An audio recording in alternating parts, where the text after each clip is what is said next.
Warahmatullahi wabarakatuh. Izin memperkenalkan diri.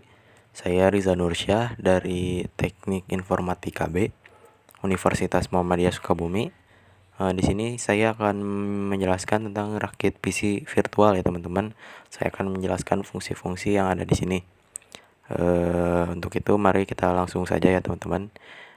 Untuk di sini ada power supply. Power supply itu apa sih?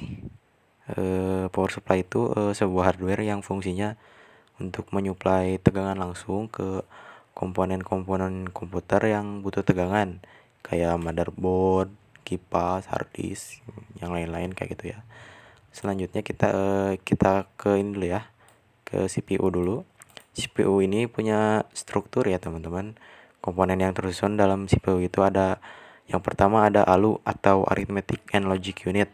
Nah, untuk ALU ini fungsinya pengolahan data komputer, kayak ngerjain instruksi-instruksi bahasa mesin yang dikasih ke si ALU ini.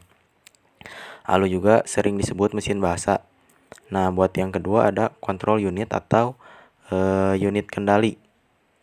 Fungsinya buat ngontrol operasi dalam CPU juga, kontrol komputer secara keseluruhan, biar antar komponen tuh kerja buat melakukan fungsinya masing-masing.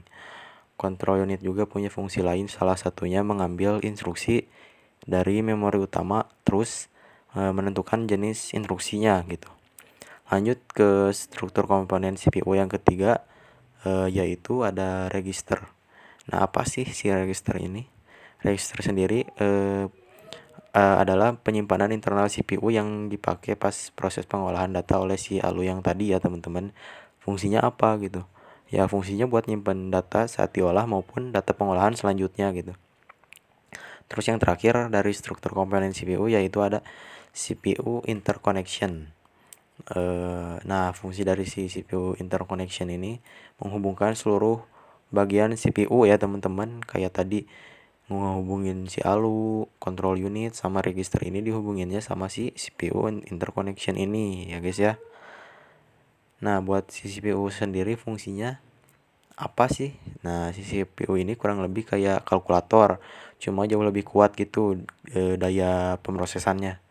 Fungsi lain dari si CPU ini ngelakuin operasi aritmatika dan logika terhadap data yang diambil dari memori atau dari input, kayak misalnya joystick, keyboard, ataupun mouse ya. Nah, selanjutnya ada thermal paste atau thermal compound. Nah, ini ya teman-teman. Kita buka.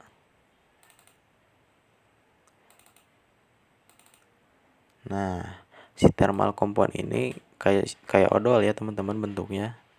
Nah, harusnya ditempelin ke sini.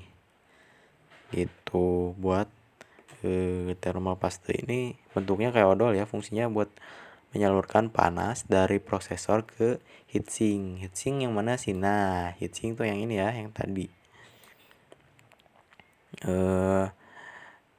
Fungsinya buat menyalurkan panas dari prosesor ke heatsink, soalnya permukaan si heatsink sama si prosesor ini nggak rata gitu. Jadi kayak butuh penghubung gitu buat menyalurkan panas dari si prosesor ke heatsink. Pakai thermal paste ini, pakai thermal compound biar menyalurkan panas dari si prosesor ke heatsinknya itu biar maksimal gitu. Nah, selanjutnya ada heatsink. Nah, heatsink ini fungsinya buat memperluas transfer panas dari prosesor ya teman-teman. Nah, dari sini CPU prosesor, biar si prosesor gak terlalu panas ya, karena kalau ntar prosesornya panas bisa rusak dong ya. Dengan kata lain, si heatsink ini mendinginkan si prosesor gitu. Yang kelima ada RAM. Nah, ini RAM nih. Ada dua ya teman-teman slotnya. Fungsi dari RAM ini sebagai pembaca data dan sebagai tempat penyimpanan data pas suatu program lagi dijalanin gitu. Kalau misalnya ada program atau aplikasi gitu disimpannya di RAM, si programnya ini bakal jalan lebih cepat, lebih responsif gitu. Selanjutnya ada motherboard. Nah, si motherboard ini nih semua nih. Nah, dari gambar ini Fungsi dari si motherboard ini sebagai papan induk buat menjalankan sebuah komputer dan juga tempat menghubungkan komponen penyusun komputer.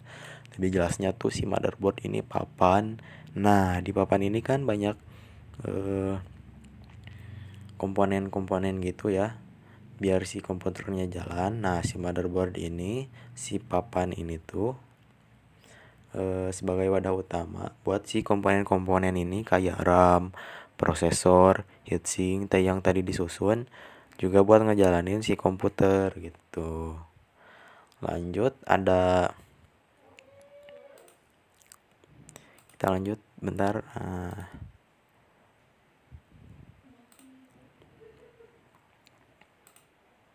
Lanjut ada NIC atau network card.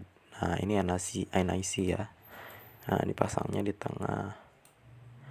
NIC atau network card yaitu sebuah kartu yang fungsinya sebagai jembatan dari komputer ke sebuah jaringan komputer. Nah, pakai si NIC ini gitu kalau mau ke jaringan komputer. Selanjutnya ada kita pasang dulu skrupnya, guys. Nah, selanjutnya ada wireless NIC. Fungsinya buat apa sih? Tentunya sebagai alat buat ngehubungin jaringan wireless pada komputer. Juga ngirim data dalam jangkauan yang lebih luas. Misalnya wireless mampu menjangkau hingga area 100 meter sampai 300 meter itu buat ngirim data. Nah, kita pasang lagi skrupnya ya guys ya. Selanjutnya ada video adapter. Nah, pasang di sini. Fungsinya apa sih? Fungsinya buat ngebantu ngubah sinyal digital yang dihasilkan oleh komputer jadi tampilan layar grafik di monitor, misalnya kayak foto, video gitu teman-teman. Nah, selanjutnya ada HDD ya teman-teman, atau hard disk drive. Fungsinya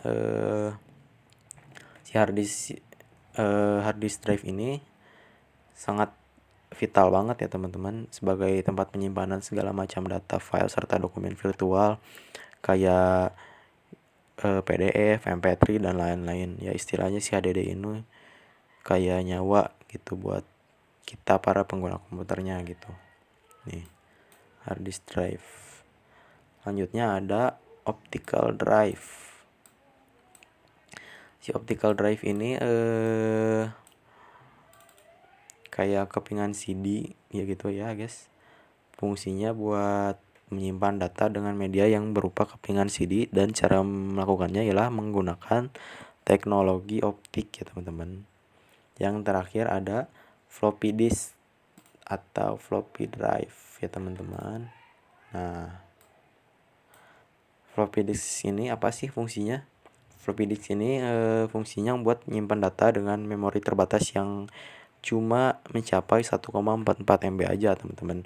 Data yang disimpan juga dapat diakses ke komputer lain bertujuan untuk mengangkut data di dalam floppy disk untuk kemudian dapat diakses isinya.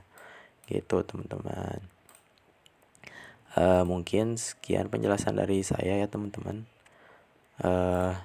Semoga jelas komponen-komponen yang telah saya jelaskan fungsinya tadi. Terima kasih. Assalamualaikum warahmatullahi wabarakatuh.